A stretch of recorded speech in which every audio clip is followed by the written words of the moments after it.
Psalm 112. Praise ye the Lord. Blessed is the man that feareth the Lord, that delighteth greatly in his commandments.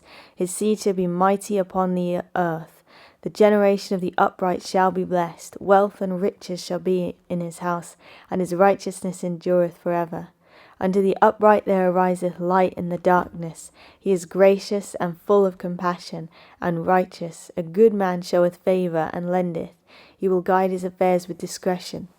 Surely he shall not be moved forever. The righteous shall be in everlasting remembrance. He shall not be afraid of evil tidings. His heart is fixed, trusting in the Lord. His heart is established. He shall not be afraid, until he see his desire upon his enemies. He hath dispersed, he hath given to the poor. His righteousness endureth forever. His horn shall be exalted with honour. The wicked shall see it and be grieved. He shall gnash with his teeth and melt away. The desire of the wicked shall perish. So verse 4, it says, Unto the upright there ariseth light in the darkness. He is gracious and full of compassion and righteous. To the one living in the conscious presence of God, there will always be light. There will always be hope. There will always be comfort from the Comforter, the Holy Spirit. Verse 7 says, He shall not be afraid of evil tidings. His heart is fixed, trusting in the Lord. Negative thoughts need not shake you. Verse 9, it says, He hath dispersed, he hath given to the poor. His righteousness endureth forever. His horn shall be exalted with honour. How long does your righteousness endure? How long does your mercy endure? How long does your forgiveness endure? How long does your patience endure? How long does your integrity endure? How long does your love endure? As long as the Lord's is the goal. There's so much God has given us that we have available to share with others. And you might say, well, I don't have much. Well, here's what you do have.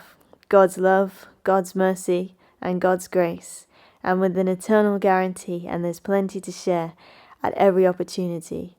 And all of this, the actions you're going to take and the impact God will use your life to have on others, all goes back to verse 1, which says, Praise ye the Lord. Blessed is the man that feareth the Lord, and that delighteth greatly in his commandments.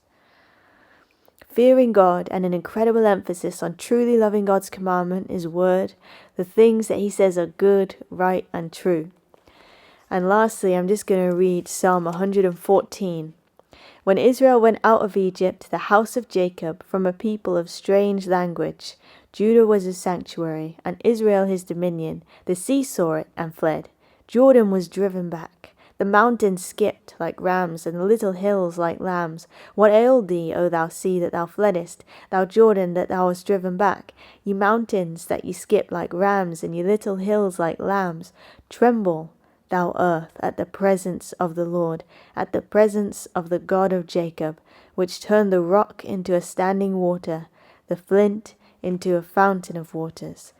It would be impossible to overestimate the impact of the presence of God on a person, situation, or the natural laws of physics. Any Christian has access to that earth-moving power. Have you died today so God can be alive in you?